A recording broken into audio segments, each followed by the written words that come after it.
mamas, thanks for joining me on my Hinge tutorial here. So, hinge pattern movements. Why are they so important? Because, especially as moms, if we're pregnant, breastfeeding, holding kids, whatever it is, everything is so forward. What we want to make sure is that we are really working our backside so that we pull ourselves into proper alignment, so that we allow our bodies to function smoothly and properly. Think about most of your workouts, lower body workouts. They're so often squat heavy and quad heavy. So we want to make sure that with every lower body workout, we're getting some really good work through the glutes and hamstrings, and the best way to do that is with hinge pattern movements. So for those of you that need a little refresher on the hinge pattern, what we want to do is we want to just hinge from the hip joint. So think about, when you hinge something, you just want to bend from that one place. So I'm going to keep my torso nice and tall, and my knees will stay soft. I'm not going to lock them out here. They're soft. And my thought is that I'm pushing my hips back. I'm keeping my back long. Push, push, push, push, push the hips back, okay?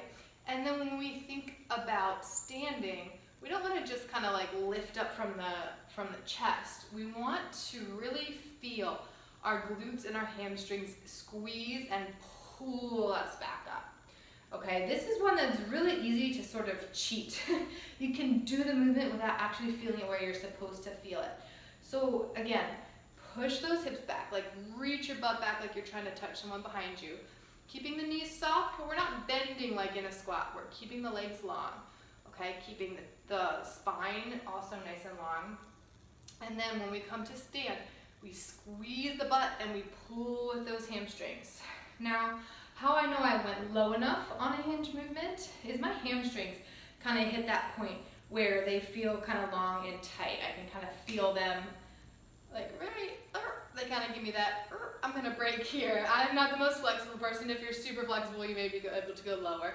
But if I'm really pushing my hips back, keeping myself long, they talk to me right about there. I know that's where the end of my range is, and I pull and I squeeze to stand myself up straight. So if you are very mindful of these, you should really feel them, especially right here through sort of your lower butt, upper hamstrings. Now let's talk about how we can add different kinds of equipment to our hinge pattern movements. So the easiest is probably with your dumbbells. If you're doing them on both legs, the thing to keep in mind here is that we want to keep the dumbbells close to our legs as we go down. We don't want to let them swing out. So by keeping them close to our legs, we're keeping our shoulders back and down, keeping our lats engaged, okay? They're staying close to the shins, and we're pulling up with the dumbbells. If we want to go to a single leg hinge pattern, same thing. Let's keep them close to the leg as we extend and as we stand. And then my other favorite modification, I guess, is a single leg but with a support stance. So all my weight's going to be in my left leg. My right toe is just going to be down so that I'm not too wobbly, but I can really feel it in my left leg all the way up and all the way down. Okay? So the next option is if you have the longer bands or the tubes, same thing. Let's just stand on it. Might be one you want to wear shoes because it kind of irritate your feet if you're barefoot. But for this one, we just want to make sure we have a lot of tension on the band. So keeping our feet right under our hips, toes are forward. We're bending down. Again, this one will keep your arms a little bit, or your hands a little bit closer to your shins without having to worry about them swinging out.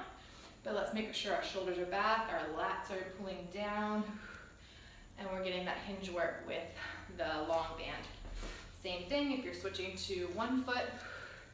We just want to keep those shoulders nice and square here, using the band for just that little bit of a resistance as we pull up. You can do the modified stance as well. And lastly, with the mini band. These are really great for the single leg ones because I like to get that cross body connection here. So if you want to hold it with your right hand and step on it with your left foot, that gives you that nice resistance so you can work on not twisting or turning it all through that motion. So these are perfect for single leg or support stance, so you don't want to drop this other toe down.